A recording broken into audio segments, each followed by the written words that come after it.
জাহাঙ্গীর তুই গদি ছাড়, আমি এটার সাথে সহমত পোষণ করছি। ছাত্ররা ক্ষিপ্ত হয়ে ঢাকা ইউনিভার্সিটি থেকে যে আওয়াজ তুলেছে স্বরাষ্ট্র উপদেষ্টার পদত্যাগের দাবিতে, এরকম অযোগ্য অথর্ব স্বরাষ্ট্র উপদেষ্টা বাংলাদেশে থাকলে ওনার পরিবার ছাড়া দেশের সকল মানুষ আসলে নিশ্চিন্তে বাড়ি ফিরতে পারবে কিনা, ঘুমাতে পারবে কিনা, ব্যবসায়ীরা ব্যবসা করতে পারবে কিনা, রাত 9টার পরে আপনি ঘর থেকে বের হতে পারবেন কিনা প্রশ্ন দেখা দিয়েছে। চিবিয়ে চিবিয়ে কথা বলা অযোগ্য একটা লোক। কালকে দেখলাম পুলিশের সমাবর্তন প্রোগ্রামে দেখা দেখা রিডিং পড়ে। এরা উপদেষ্টা, এরা সংস্কার করবে, ঠিকমতো কথা বলে মুখ দিয়ে ছেবা হে 3 বার, হ্যাঁ করব সংস্কার। দেখেন গতকালকে রাজধানীর বনশ্রী এলাকায় প্রকাশ্যে 20 বছরে এমন ঘটনা ঘটে নাই, বাড়ির সামনে একের পর এক গুলি করে একজন ব্যবসায়ীর 120 ভরি স্বর্ণালঙ্কার লুট। এখানে না, মোহাম্মদপুরে আপনার দেখা গেছে যে প্রকাশ্যে রিক্সা থামিয়ে চাঁদাবাজি ছিনতাই। কালকে আমরা যদি দেখি একের পর এক ঘটনা, শঙ্করের সশস্ত্র মহড়া, ডাকাত আতঙ্কে মসজিদে মাইকিং, স্থানীয় পোলাপাইন নিজেরা আপনার এলাকার পাহারা দেওয়ার জন্য দায়িত্ব নিচ্ছে। তো এদেশে আমাদের স্বরাষ্ট্র উপদেষ্টা বা আইন শৃঙ্খলা বাহিনীর প্রয়োজনীয়তা কি? এবং আইন শৃঙ্খলা বাহিনীর প্রতি কি হয়েছে, মানুষের ভয় কেটে গেছে। কালকে দেখলাম এক পুলিশ এক লোকের 1000 টাকা মামলা দিছে, সে উল্টা পথে বাইক চালাইছে, পুলিশ অফিসার লিগেল, 5 জনে ব্যাটারে ধমকাইয়া থাপড়ানোর মতন অবস্থা। তা আপনি কোথায় কি করবেন? ও যে লাঠি দিয়া বাড়ি দিয়া যে পুলিশ কর্মকর্তা ভাইরাল হয়েছে, ভাই সব জায়গাতে এরকম লাঠির বাড়ি রাস্তা দিয়ে কাজ হলে ভালোই হইতো। আমাদের এই স্বরাষ্ট্র উপদেষ্টা জাহাঙ্গীর নিজের মানে লাইফস্টাইল উন্নত করা ছাড়া, এই যে জুলাই আগস্ট পোলাপাইন মরছে, কয়েকজন ছাত্র উপদেষ্টা আর কিছু পিনাকি দাদার ভাষায় ডাইপার পরা বুড়া, এরা ছাড়া কথাই কইতে পারে না, এনার্জি নাই। সংস্কার করবে এরা? ডক্টর ইউনূসের এই সরকারকে ডুবানোর জন্য এরকম 2-4টি উপদেষ্টা এনাফ। খালি চাপাবাজি মারা, সংস্কার সংস্কার, মানুষ বিরক্ত। আর এই পরিস্থিতিতে আমাদের ছাত্র উপদেষ্টারাও নিজেদের রাজনৈতিক দল নিয়ে ব্যস্ত, কমিটি নিয়ে ব্যস্ত, এরা প্রটোকল পাচ্ছে, এরা সকল ধরনের সুযোগ সুবিধা, চপ্পল পরে রাস্তায় ঘুরতো, এরা এখন মানে নামি দামি ব্র্যান্ডের গাড়িতে ঘুরে। আসলে দেশের মানুষ কি পাচ্ছে রাইট নাও? আছে কার উদ্যোগে নিয়া? ডক্টর ইউনূস সাহেব ভালো মানুষ, এত ভালো হইলে আবার দেশ চালানো যায় না। একটা রাজাকে চালাইতে গেলে তার সীমান্ত মানে তার যে সৈন্যবাহিনী, এটাকে অ্যাক্টিভ থাকতে হয়, সেনাপতি অ্যাক্টিভ থাকতে হয়। এই মুহূর্তে আমাদের যে স্বরাষ্ট্র সেনাপতি অথর্ব একজন লোক, মানে 7 কপালের ভাগ্যে এরকম পদ পদবি পাইছে, সেলুট টেলুট গণহারে পাচ্ছে। দেশের মানুষ আতঙ্কে দিন কাটাচ্ছে, ঘরের বাইরে যাওয়া বন্ধ, রাস্তার মধ্যে ছিনতাই, ধর্ষণ, গাড়ির মধ্যে ধরিয়া ধরিয়া। ভাই হচ্ছেটা কি আসলে? স্বরাষ্ট্র উপদেষ্টার আগামী 24 ঘন্টার মধ্যে পদত্যাগ করা উচিত। করবে না? করবে না, কারণ কি? গন্ডারের চামড়া, চেয়ারে বসছে তো মানে মজা নিচ্ছে। তো রাজনীতিবিদদের দোষ আপনি কি দিবেন? কিসের পদত্যাগ করবে? এরা তো সংস্কার করতে আসছে, এরা করে পদত্যাগ? একজনকে দেখছেন দায়ভার নিয়ে পদত্যাগ করতে? কি বলবো ভাই, আসলে মানুষ কি বলা শুরু করতেছে, আগেই ভালো ছিলাম, ব্যাংক লুট হয়েছে ভাই, আমার তো জীবন যায় নাই, আমার মেয়ে তো ধর্ষণ হয় নাই, আমি তো রাস্তায় ছিনতাইয়ের শিকার হয় নাই। এই কথাগুলো উঠছে কেন? উঠছে এই অথর্ব স্বরাষ্ট্র উপদেষ্টার কারণে। সরকার চালাইতে না পারলে ইউনূসের উচিত আপনি আপনার সরকার ভেঙে নির্বাচন দেন, রাজনৈতিক সরকার আসুক, তারা না পারলে জনগণ তাদেরকে 5ই আগস্টের মতন প্রত্যাখ্যান করবে। যে আম চিপতে কি আর বলবো বলেন দেখি, কি বলার আছে?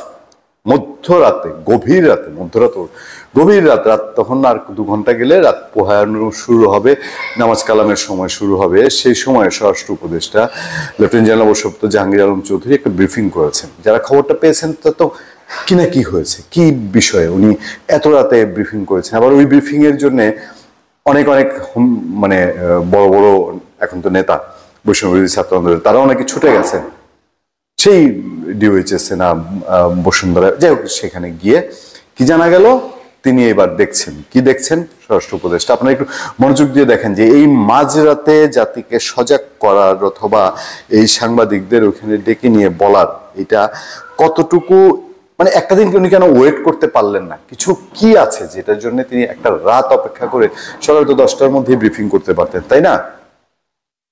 মানে চুম্বক অংশটা শোনেন, আওয়ামী লীগ দেশ থেকে পাচার হওয়া টাকা দিয়ে দেশকে অস্থিতিশীল করার সব ধরনের চেষ্টা করছে বলে মন্তব্য করেছেন স্বরাষ্ট্র উপদেষ্টা লেফটেন্যান্ট জেনারেল অবসরপ্রাপ্ত মোহাম্মদ জাহাঙ্গীর আলম চৌধুরী।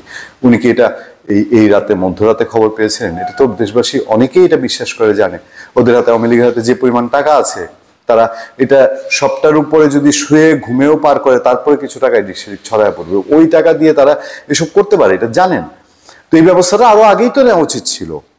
গভীর রাতে সংবাদ সম্মেলনে তিনি বলেছেন, না আমরা শক্ত হাতে তাদের প্রতিহত করব, আওয়ামী লীগের যারা এসব কাজ করছে তাদের ঘুম হারাম করে দেব, নিজের ঘুম হারাম করে স্বরাষ্ট্র উপদেষ্টা বলছেন। আচ্ছা, তাদের ঘুম যে হারাম এটা কি আর বুঝতে বাকি আছে? আওয়ামী লীগ যেই দৌড়ের উপরে আছে, আওয়ামী লীগের ঘুম কি আর আছে এখন? এরা কি ঘুমায় নিজের খাটে, নিজের ঘরে ঘুমায়? জলে জঙ্গলে কি মশার কামড়ে আরামসে ঘুমানো যায়? এটা তো ঘুমের দৌড়ের উপরে আছে, আবার নতুন করে এটা কি? তাহলে কি আবার মানে বুঝানো যায়, যারা তাদের পক্ষে আছে তাদেরকে বুঝানো যায় আওয়ামী লীগকে আমি দেখেন আরো কেমনে দৌড়ের উপরে রাখি। রোববার দিবাগত রাত 3টা 5 মিনিটের দিকে, কয়দিন পর দেখবেন সেহরির সময় হবে, এই সময় বারিধারা ডিওএইচএস এর নিজ বাসায় জরুরি সংবাদ সম্মেলন ডেকে এমন মন্তব্য করেন উপদেষ্টা। তিনি বলেন, আওয়ামী লীগের দোসররা দেশকে অস্থিতিশীল করার চেষ্টা করছে, দেশ থেকে স্থানান্তর হওয়া টাকা ফিরিয়ে এনে দেশকে অস্থিতিশীল করার চেষ্টা করছে আওয়ামী লীগ। এক্ষেত্রে তারা প্রচুর টাকা ব্যবহার করছে, তাদেরকে কঠোর হাতে দমন করা হবে। আওয়ামী লীগের যারা এসব কাজ করছে তাদের ঘুম হারাম করে দেব। আচ্ছা, আওয়ামী লীগ দুষ্ট চক্র তো অনেকেই এখন বিশ্বাস করে, জানে তো, তাই না? এর আগে দেশের সার্বিক আইন শৃঙ্খলা পরিস্থিতি নিয়ে স্বরাষ্ট্র উপদেষ্টা ব্যর্থ হয়েছেন উল্লেখ করে তার পদত্যাগের দাবি করে মধ্যরাতে হলপাড়া থেকে মিছিল বের করে রাজু ভাস্কর্যের পাদদেশে বিক্ষোভ করেন ঢাকা বিশ্ববিদ্যালয়ের সাধারণ শিক্ষার্থীরা, আবার শিক্ষার্থীদের কাঁধে বন্দুক রেখে। এ সময় তারা স্বরাষ্ট্র উপদেষ্টার পদত্যাগের আলটিমেটাম দেন। গর্বর কি এই জায়গাটায়? এখানে কি কিছু একটা ঘটেছে? সেই জন্য বৈষম্য বিরোধী আন্দোলনের কেউ কেউ ওখানে ছুটে গিয়েছিলেন, এরকম কি কিছু? এ প্রসঙ্গে উপদেষ্টা বলেন, মানে পদত্যাগ প্রসঙ্গে, তারা চায় আইন শৃঙ্খলা পরিস্থিতির উন্নতি, সেটার জন্য যা যা করা দরকার আমি করব। তাহলে তো আর পদত্যাগের কোনো প্রশ্নই আসে না। দেশের এমন পরিস্থিতি যেন আইন শৃঙ্খলা পরিস্থিতির উন্নতি হয়, আমি সেই ব্যবস্থা করছি। আগের চেয়ে আইন শৃঙ্খলা পরিস্থিতির অনেক উন্নতি হয়েছে, সামনে আরো উন্নতি হবে। উন্নতি হয়েছে কি বিশ্বাস করেন আপনারা?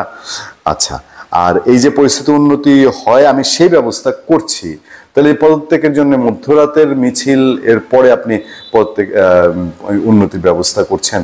তবে ব্যবস্থার ক্যাপাসিটি আপনার আগে ছিল, তারা এতক্ষণ করেননি কেন? তিনি বলেন আগামীকাল থেকে আইন শৃঙ্খলা বাহিনীর টহল বাড়বে, এতদিন বাড়েনি কেন? যেখানেই ঘটনা ঘটবে সেখানে ব্যবস্থা নেওয়া হবে, কাউকে ছাড় দেওয়া হবে না। আইন শৃঙ্খলা রক্ষাকারী বাহিনী কারো গাফিলতি পাওয়া গেলে তাদের বিরুদ্ধে ব্যবস্থা নেওয়া হবে না। এত শত বুঝি না, শুধু বুঝতে চাই যে ঠিক আছে, উনি বলেছেন আমরা আস্থা রাখতে চাই, সরকারের উপরে আস্থা রাখতে চাই। আমরা বলেছি একটা সরকারকে পট করে ব্যর্থ বলে এদিক সেদিক না করার চেয়ে আমরা দেখতে চাই, ঠিক আছে আজ থেকে তাহলে নিশ্চিন্তে বুক ফুলিয়ে, এই যে আগে গত কয়েক বছর, আজকে শুধু বলবো না, আমি গত সেই 2020 সালে ইউনিভার্সিটি থেকে যখন বেরোচ্ছি তখন থেকে মধ্যরাতে মন চেয়েছে আমার লাইফ পার্টনারকে সাথে নিয়ে আমি সেই পুরান ঢাকায় চলে গেছি, সেই নাজিমউদ্দিন রোডে চলে গেছি, বিরিয়ানি খাবো, এটা খাবো, সেটা খাবো, কাবাব খাবো, ভুড়ি খাবো। যেতে পারবো এখন আমার জীবন সঙ্গিনীকে সাথে নিয়ে? আমি কি যেতে পারবো? সেই নিশ্চয়তা যদি দেন আজকে থেকে, আমি আজকে রাতে বের হব। বের হয়ে দেখতে চাই, আমি আপনার উপরে আস্থা রাখতে চাই, দেশের মানুষ আস্থা রাখতে চাই। আপনাদের সফলতা কামনা করেই পদত্যাগে সব সমাধান না, সেটাও আমরা জানি, কিন্তু একটু কি দেরি কিনা? এই ক্যাপাসিটি গুলো আপনার হাতে থাকলে কেন মাঝরাতে সংবাদ সম্মেলন করে বলতে হচ্ছে বাবুরা একটু ঠান্ডা হয়, আমি কাল থেকে নামবো মাঠে, আচ্ছা, গত কয়েকদিন ধরে সারা দেশে বেশ কয়েকটি বড় অপরাধের ঘটনা সামাজিক যোগাযোগ মাধ্যমে ভাইরাল হয়েছে। আপনারা জানেন, ধর্ষণ, ছিনতাই, ডাকাতি এসব তো হয়েছে। সর্বশেষ রোববার 10:30 দিয়ে রাজধানীর বনস্থিতে ব্যবসায়ীকে গুলি করে ছিনতাই এবং মোহাম্মদপুরে ডাকাতির ঘটনা বেশ আলোড়ন তৈরি করে। মিরপুরে ডাকাতি হয়েছে। এরপর দেশের সার্বিক আইন শৃঙ্খলা উদ্ভূত পরিস্থিতি নিয়ে কথা বলতে জরুরি সংবাদ সম্মেলন ডাকেন স্বরাষ্ট্র উপদেষ্টা। এগুলো তিনি পরের দিনও বলতে পারতেন। একটা ছোট্ট পরামর্শ এসছে, সেই দিকে সামান্য নজর দিয়ে শেষ করতে চাই আলোচিত এবং দেশে বাইরে থাকা সাংবাদিক জুলকার নাইন। তিনি 10টা পরামর্শ দিয়েছেন। পরামর্শগুলো অনেকটা এরকম, আইন শৃঙ্খলা পরিস্থিতি ভালো করার জন্য সোশ্যাল মিডিয়ায় পোস্ট দিয়ে। রাজধানী ঢাকার কেন্দ্রীয় এবং দেশের সব বিভাগীয় সদরে আনসার, পুলিশ, র্যাব, বিজিবি, সামরিক কর্মকর্তাদের সমন্বয়ে নিরাপত্তা পরিস্থিতি পর্যবেক্ষণের জন্য টাস্কফোর্স গঠন। নিরাপত্তা বাহিনী কার্যকলাপের যে কোনো ধরনের রাজনৈতিক হস্তক্ষেপ বন্ধ করুন। একটু কঠিন হবে নিশ্চয়ই সরকারের জন্য। আওয়ামী লীগ সমর্থক বা সংশ্লিষ্ট হলেই কাউকে গ্রেফতার, হয়রানি বা মিথ্যা মামলা জড়ানো থেকে বিরত থাকুন। আওয়ামী লীগ সংশ্লিষ্টদের ব্যবসা প্রতিষ্ঠান, বাসস্থান এবং পরিবারের সদস্যরা যদি নিরাপত্তা ঝুঁকিতে থাকে তাদের সুরক্ষা নিশ্চিত করুন। আরো বেশি কঠিন হবে, নিশ্চিত, কনফার্ম। কারণ হচ্ছে ষষ্ঠ উপদেষ্টা বলছেন যে আওয়ামী লীগের তিনি ঘুমিয়ে হারাম করবেন এখন। মানে আদরগম যদি ধরেন দৌড়ের উপরে থাকলে ঝিমায় যায়, ওইটাও হারাম করে দিবেন। আওয়ামী লীগ সমর্থ বা সংশ্লিষ্ট হলেই কাউকে গ্রেফতার হয়নি করে গুরুত্বপূর্ণ এলাকা এবং স্থাপনায় টহলের মাত্রা বাড়াতে হবে। এটা তো অনেক দিন ধরেই বলা হচ্ছে। অতি উৎসাহী ব্যক্তি গোষ্ঠী তৎপরতা বন্ধ করতে হবে। মব জাস্টিস সোজা বাংলায় বলেননি হয়তো, এরকম অনেকগুলো পরামর্শ দিয়েছেন। পরামর্শ তো অনেক আসে। এখন সব পরামর্শ যদি রাজনৈতিক বিবেচনা হয় তাহলে কতটা কি হবে।